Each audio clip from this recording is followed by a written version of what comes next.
and I'll lump these two games together. They're going to be 1A and 1B. I got both of these very, very wrong. I thought that there was a little bit of uncertainty in the SEC. I thought it was maybe an opportunity for Alabama to be challenged by Ole Miss. I love Lane Kiffin coming out with get your popcorn ready and all this stuff like that. I thought that was the swagger that you really needed to be able to take on Nick Saban.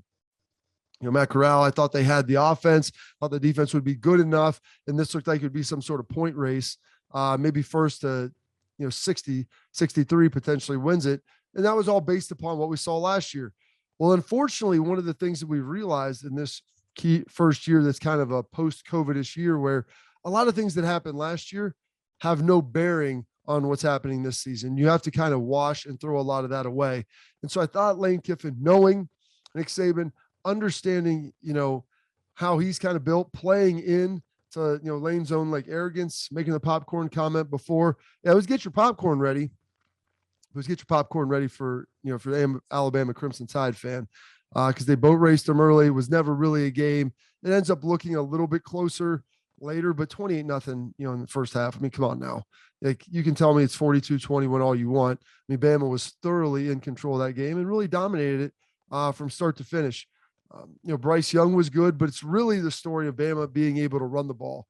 And in this era now where we just keep talking about pushing the ball down the field and everybody wants to throw it, some of these teams that are near the top of the heap in college football, their passing offenses haven't been great. Now, Bama's is good, but they got it done against Ole Miss running the ball and Brian Robinson just pounding the football 36 times. Nick Saban looking a lot like he did, 5, 6, 7 years ago when he's handing the ball off and just managing the game with his quarterback. But 36 times, $171, 4 TDs, getting it done. Brian Robinson, tip of the cap to you for a fantastic job of being able to go out there and play some football at a really high level and help escort your team to the win. Now, part and parcel with that, the other big game in the SEC, Sam Pittman and Arkansas, taking on Georgia, and you thought, okay, this looked like an opportunity here, Georgia, between the hedges. Like, Georgia can't throw the ball.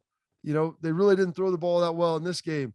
You saw in warmups, JT Daniels, like he's wincing in pain. Like he didn't have the face of a guy who looked confident, ready to go out there and play. And, because of that, you see Stetson Bennett. I mean, he's a member of the all-name team, but I don't know if he's the guy that you want quarterbacking your squad if you're contending for a national championship. And so you pass it for 72 yards.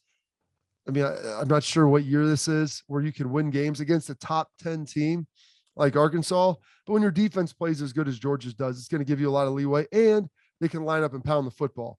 And so we'll see if, the receiving core begins to get healthy, if JT Daniels begins to get healthy, if that'll help Georgia and help put them on the track of success.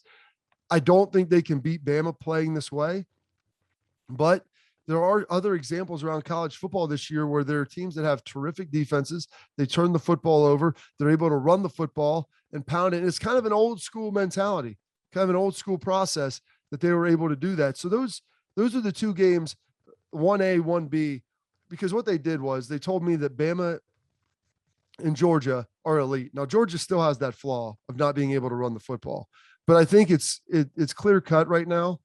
Based upon how those two teams have played to this point, they're the best two teams in college football. They're the class right now of college football. Until I see differently, I'm going to continue to tip my cap and pay deference to them with that. Now, Georgia, for me to continue to say that, I'm going to have to see growth and improvement in the run game or in the pass game, because they can run the ball, they can play defense.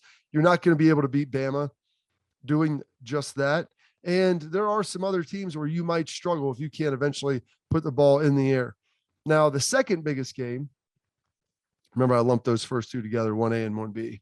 Second biggest game is, I'm going to say, Cincinnati traveling to South Bend. Cincinnati, after the opening drive in which Notre Dame marched down the field, it's capped with a Jack Cohn interception to Ahmad Sauce Gardner. Because I think people are like, okay, here's Notre Dame. They're moving down the field. They're getting some things going. They score on this first drive, take the lead, and you know what? They might never look back. But Cincinnati rises up, forces a turnover, one of a couple of interceptions that they're able to force on the day, get the ball back. And from that point on, they really controlled the game. Now, Notre Dame has a pretty good defense. They were able to slow Cincy's running game. I think Cincinnati's offensive line really dominated this game. came to play and play really well. Desmond Ridder played really well. The Cincinnati receivers proved that they can win on the outside. And I think you tip your cap to Coach Fickell, Luke Fickell. And, he was widely acknowledged as, one of the, hot, trendy up and comers. I mean, the guy's getting close to 50. So I don't know if he's, one of these hot, young, new coaches anymore. I mean, he's pretty established. He just looks pretty young and he's in good shape. So I guess he's got that going for him. But Cincinnati really dominated this football game. It could have very easily been 31-7 if they, convert some field goals, if they don't have some turnover on downs, if they're able to potentially pick some stuff up. Some bad penalties. That's Cincinnati.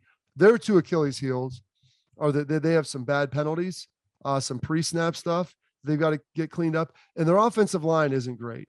Now they did some things to try to protect him against Notre Dame and, get some protection wise and to move some things around, but they like to get their tight ends out because they're athletic.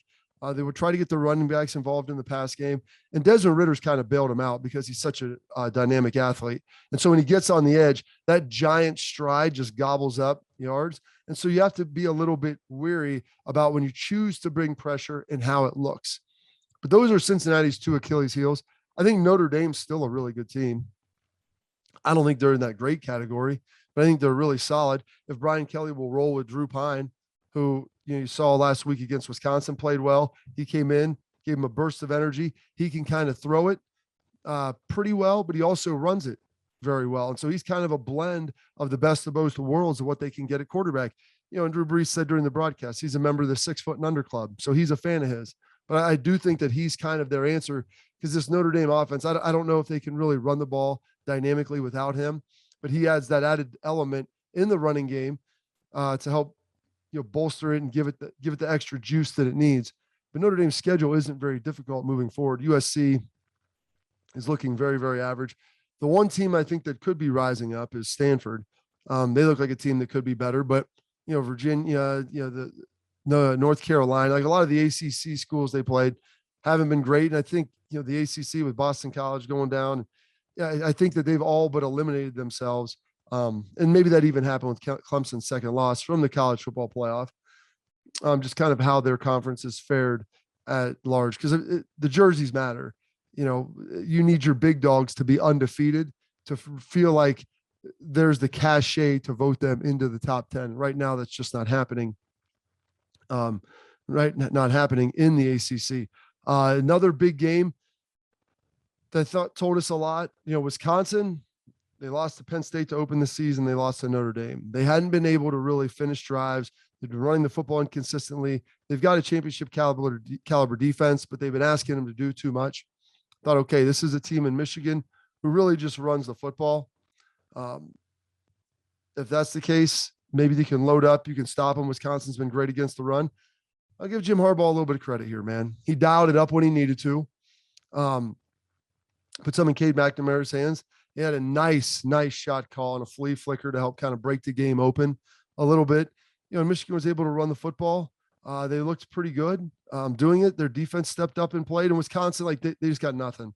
Once Graham Mertz was knocked out of the game, they were even worse than they were before. This is going to be a rebuilding year for the Badgers. And it's unfortunate because their defense is pretty good. They just don't have the offense right now or the running game to kind of be able to match up and to play as good as they need to play. So that's kind of the story there. But that keeping Michigan undefeated, it slides them up higher now into the top 10. And we'll get into where the Big Ten's ranked in some of those schools and what that I think means for college football here a little bit in a minute. But that was a huge game for Michigan. It preserved them being 5-0.